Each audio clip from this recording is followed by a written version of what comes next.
Hello and welcome to episode number 209 of the LSR podcast. My name is Matt Brown, joined each and every week with brightest minds in all of the gaming industry. With me, I have the man, the myth, the legend, Adam Candee. You can find him and his team's work over at LegalSportsReport.com. And you can find him on the Twitter machine at Adam Candee, 2 E's, no Y. If you hate yourself, you can follow me at Matt Brown M2.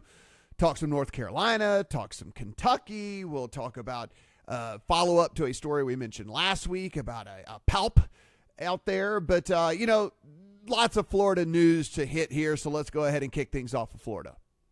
Yes, if you feel like you're hearing a lot about Florida right now, that's because there's actually a lot going on at this moment in the state of Florida. We talked to you a little bit on last week's podcast about the news coming out of the Florida Gaming Control Commission, about the cease and desists that were sent to PrizePicks, Underdog, and Better. And then come this week, we saw what we thought might be a challenge that we would wait a little bit longer for, but I think there's a little bit of signal in when we saw this come from West Flagler Associates with their challenge in the state courts against the compact signed between Ron DeSantis, the governor, and the Seminole Tribe that allowed Florida sports betting to start and then eventually was shut down in 2021. So what happened this week was that the challenge was filed up to the state Supreme Court about this being an unlawful expansion of gambling against the state constitution that was changed in 2018 in Florida.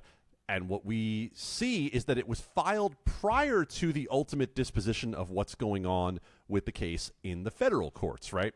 It is considered to be a low probability that the U.S. Supreme Court would ultimately choose to take up this case on the merits that have been presented on the federal side. In fact, the decision that initially set in motion the idea that Florida sports betting could be restarting soon is a decision that is based on them saying, if you want to challenge this, you probably need to go through the state court. Well, after potentially exhausting their options in federal court, West Flagler is now going through the state court.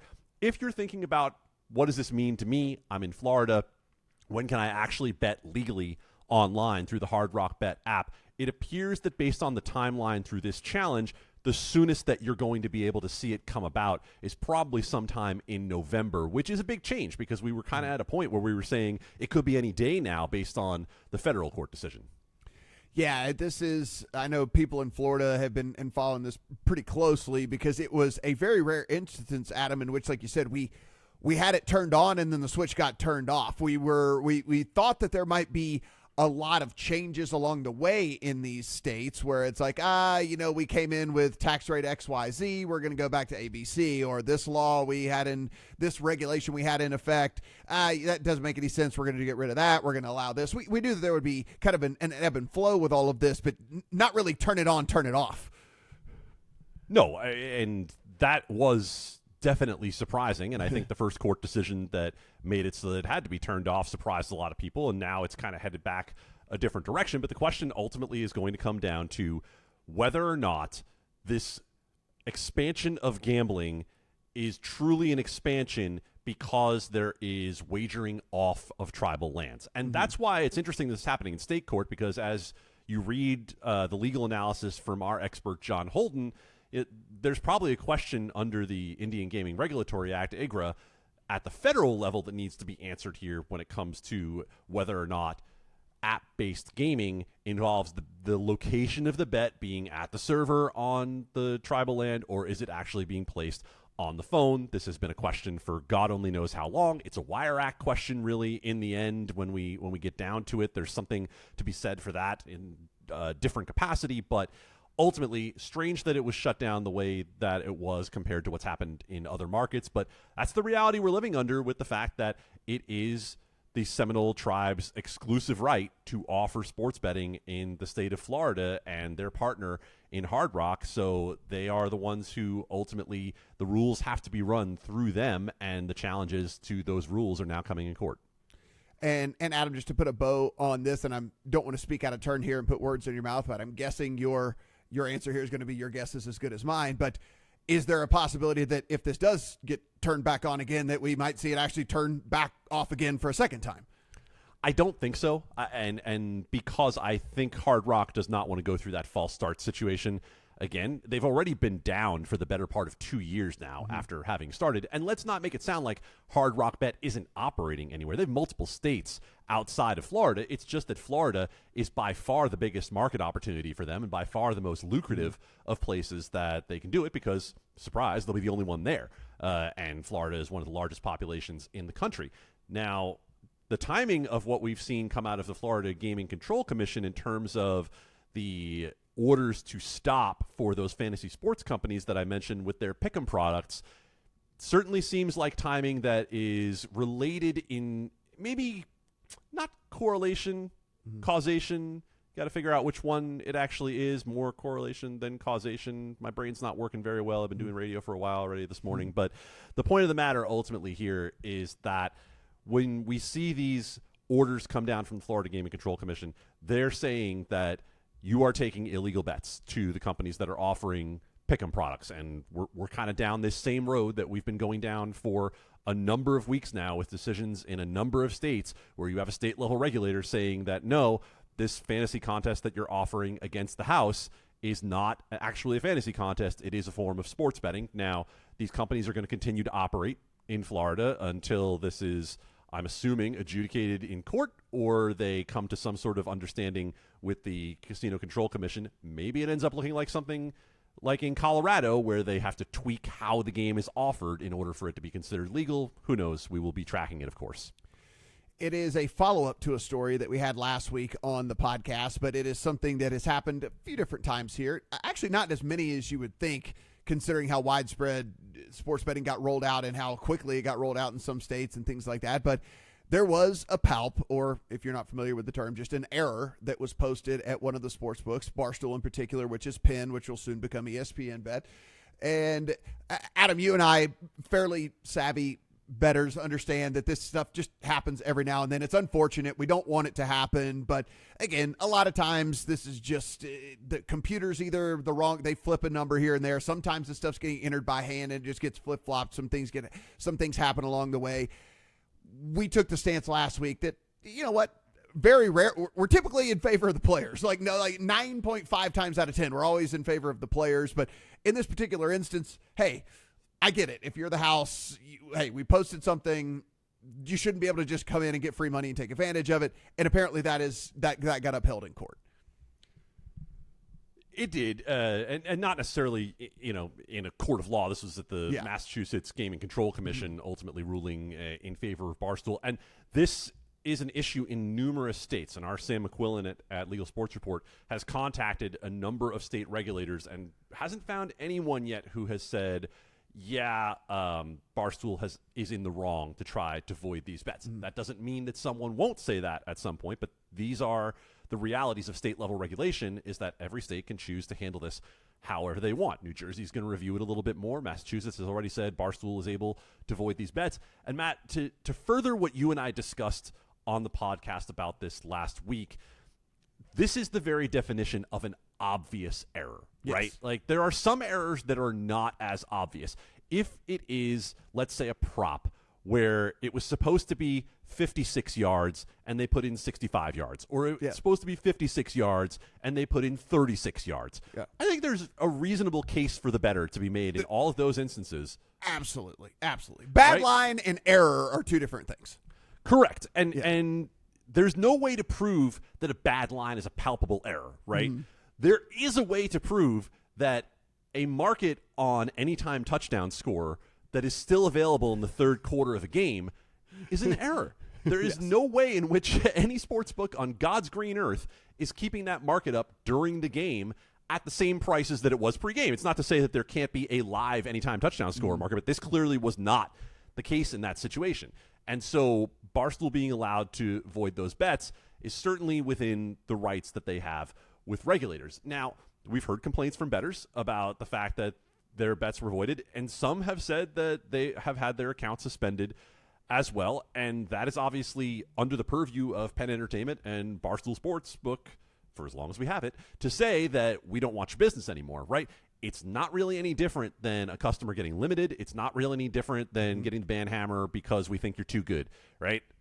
Those are things that the business can choose to do if they think that you're not someone that we want here. And that is a much larger and broader question that we have to deal with as an industry. But Matt, I'm gonna give an example of something that's happened to me, and then I'm gonna pitch this back to you.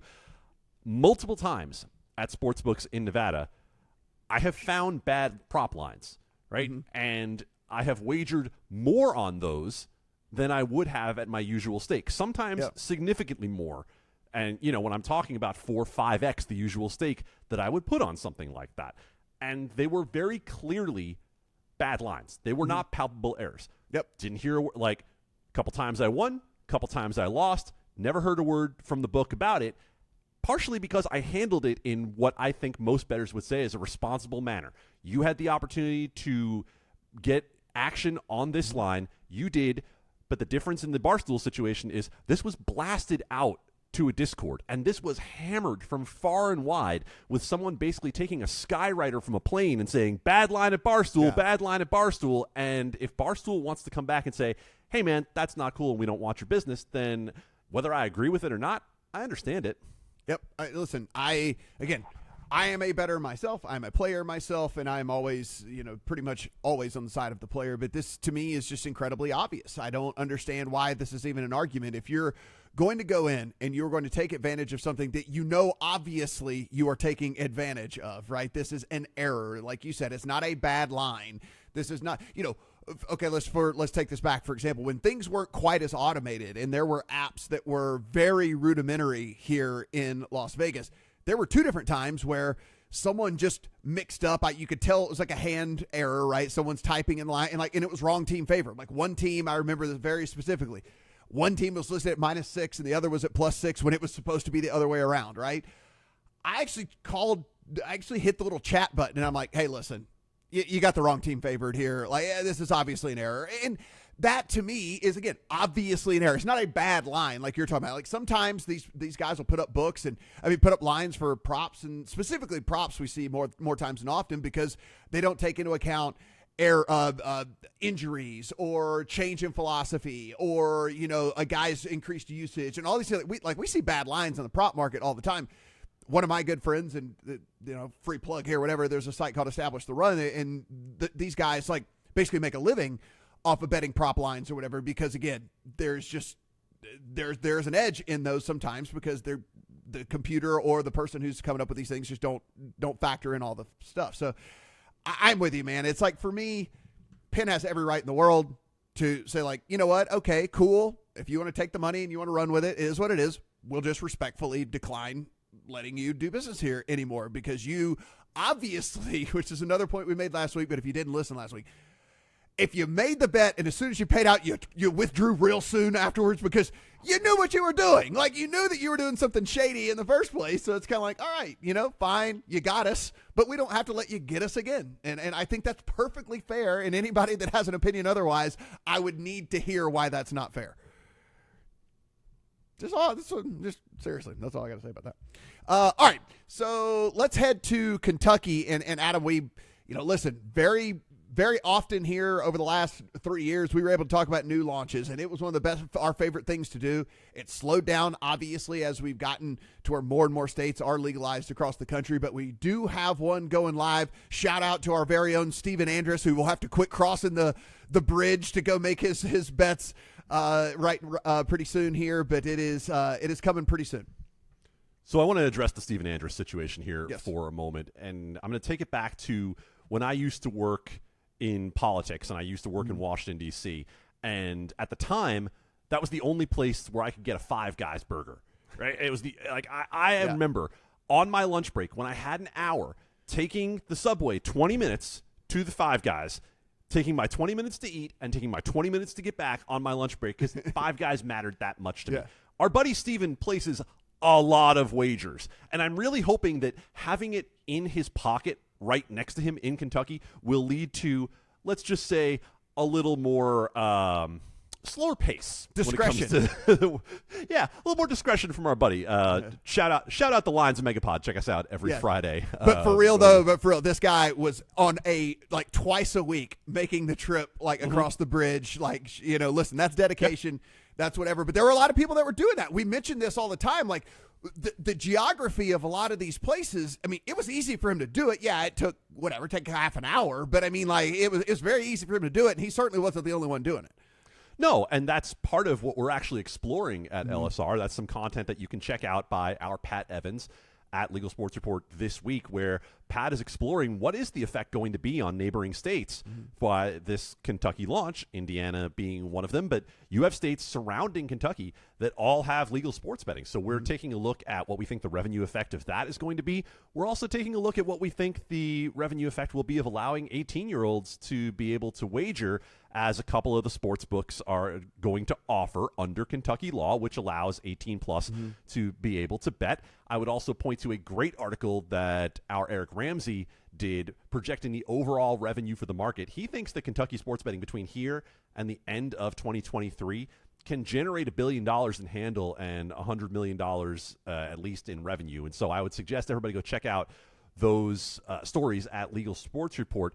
As for my thoughts overall on the Kentucky market, it's going to be interesting to see how a broad online launch that doesn't have a professional sports team involved shapes up. And, Louisiana is going to be an interesting corollary, right, Matt? Because you had the Saints for a while there when it came to Mississippi, and then Louisiana came aboard and was able to grab some of that. But really, largely an LSU market and an SEC and a college football market in the end. And we know that Louisville and UK are the ones that are dominant in the state of Kentucky. So I feel like we might not even really see what the state of Kentucky is capable of until we have some college basketball numbers come in. Yeah, and the thing is, you can go in. One of the interesting things about Kentucky, if you go, there is a directional Kentucky college for basically every single direction you can come up with. There is a Northwest Kentucky, Southwest Kentucky, an East-West Kentucky, a North-South Kentucky. There's East-West Kentucky. It's like the longest list of directional schools you'll ever see there in Kentucky. Yeah, I mean, I'm with you. We know that Kentucky basketball is seriously in these people's blood. And then not only that, you do get more frequent games. Now, we get it. They're not as big as the NFL. And, it's a Sunday thing to where you can prep all week long for whatever. But you do get more games when it comes to basketball. And so, yeah, I'm with you. I think that I think there will be some surprising numbers come out of Kentucky, given, one, the appetite for the state as it is in the first place. And then, two, given that you do have more frequency of what is considered big to them. The only thing I would use as a devil's advocate to both of us, because to both of the points that we just made, is something very interesting that Eric Ramsey pointed out, which is that Kentucky is a bottom 10 state per capita in household income. And so there will be some question as to how much there is to bet there. And I think there'll be some question from the Wales aspect of how many large players do you have and who can attract those players, because there aren't as many to go around. And you do have some new entrants like 365 and others who are getting into that market. Yeah, it's there might be a lot of users and maybe not a lot of high-end users there in Kentucky, but I think they'll be, listen, $20 bettors have a place in this world too, Adam. $20 bettors, $10 bettors have a place in this world as well. Let's close things out with what's going on in North Carolina. This is interesting from a legislative perspective because we've seen changes to bills at the last second, but what we have not seen is changes to bills months after they were passed and signed into law. And that's what we're seeing here in North Carolina. And the change might not seem that big to the average bettor, but it is big to the sports books who are involved, because this was set up to be an untethered market, meaning that the online sports books do not have to have a partnership with a physical property or one of the pro sports teams or a NASCAR track or whatever. Now, they were going to be given priority in the state if they used one of those partners, right? Their license application was going to be given priority, but a change came through in the state budget that pretty much no one wants to claim. Like, none of the legislators are coming out and saying, I'm the one who pushed for this. That is going to tether online sports betting. That is going to require that these online sports books work with the professional sports organizations in the state. And so we started doing some digging and basically saying, well, who would want this? Well, clearly it's not the sports books who would want this. They don't want to have to pay someone else to be involved in the state. They don't want to have a middleman involved. They want to go through the state, pay their license fee, and let that be that. We heard some rumblings that NASCAR could be behind it, that NASCAR itself might be pushing for it to make sure that they have that partnership, and we know that NASCAR has ambitions to be bigger in sports betting. They want to use it as a way to drive revenue, as a number of professional organizations do, but NASCAR has kind of a unique need to drive more revenue right now. After that story posted, some other sources came back to us and said, maybe not NASCAR, but then they also didn't suggest to us who it would be. So just, I thought, a notable thing in terms of the legislative process, that they used the state budget, which is being passed much, much later, and tied this change into the state budget, basically into something that's must pass to be able to get it done. Might not look like much on the surface, but it definitely changes the complexion of the market. And for those who were hoping for an early January launch, which is the earliest that it can launch, is essentially the last week of the NFL regular season, it is the sort of thing that can delay when the market is able to launch, because you're talking about a different regulatory process and different organizations that might need to be vetted. I also, as well, too, have heard a lot of NASCAR rumblings about all of this. They think that there is some parallel to the golf angle that we've talked about several different times here on this, which is, hey, look, it is typically at this point kind of like an older audience. It is an audience where the retention can kind of come and go, because same deal with the golf tournament. You don't necessarily have to sit and watch it for the entire time to get the gist of what's going on. You can kind of parachute in and out. Well, helicopter in and out, I should say. The same deal with NASCAR, right? I mean, it's a long race. You don't necessarily have to sit there and watch the whole time, but you add a gambling element to it. Could that attract maybe some new fans? Could that attract some younger crowd? And then also in-game betting, micro betting in-game, different stuff like that. Could that help with retention and stuff? Because as we know, Adam, these other sports, look at these television deals that the NBA and the NFL is getting, and they probably start to get scared, right? Because they're like, hey, we're going to get less money if they have to continue to give more money to the NFL, more money to the NBA. We need to figure out a way to make sure that this audience retention and the engagement and all the stuff that we can provide is at least level, if not increase. We certainly don't want it decreasing precipitously, because that is really and truly a huge bottom line thing for these leagues. Yeah, and right now, in most states that break it out, NASCAR betting is fractional, right? Yep. You're talking about, at best 1-2% overall. What I think is the real opportunity here for NASCAR is something that ties into how sports are consumed these days in multiple ways. You mentioned one of them there, the idea of not watching a whole broadcast. That's what everyone is driving for now. How do I get somebody interested in 10 minutes, 15 minutes, 20 minutes of a broadcast that goes for 3 or 4 hours? Baseball is in this place. Football, to some degree, is in this place too, and we've seen next drive markets come out from Simple Bet that are being implemented. But I think the other thing that goes to the younger generation that really should be appealing to NASCAR and to golf as well, maybe more to NASCAR with the way fandom works, is that younger consumers care more about individual personalities than they do about teams. It is not the sort of blind loyalty to the same team that your dad and your grandpa liked. It is more about, I like Kevin Durant, I don't necessarily like the Phoenix Suns. Well, when it comes to NASCAR, there's no better sport for that, right? You pick your driver, and your driver is your guy. And that has to do much more with force of personality than it does with, well, my granddaddy was a Richard Petty fan. Well, okay, cool. Richard Petty's not racing anymore. So, that's the sort of thing that I think NASCAR finds appealing. Yeah, it'll be interesting. I do think that there's growth potential for both. And listen, I'm not a NASCAR guy myself, but I do see the growth potential from a gambling aspect, right? I mean, I do think that it could open the eyes to a different generation of bettors. And also, like you said, I think that if you can figure out a way, there's already futures bets, of course, like, who's going to win the Cup Championships, whatever. Maybe there's like micro in-season latch onto a driver stuff that can be figured out, right? The standings of the next 3 races or something, whatever, like stuff like that, to where you can keep the engagement high, but it's not necessarily, it's over the whole course of the season. Different things like that. I think that will be figured out as we get a little bit more savvy with all this. But it's NASCAR.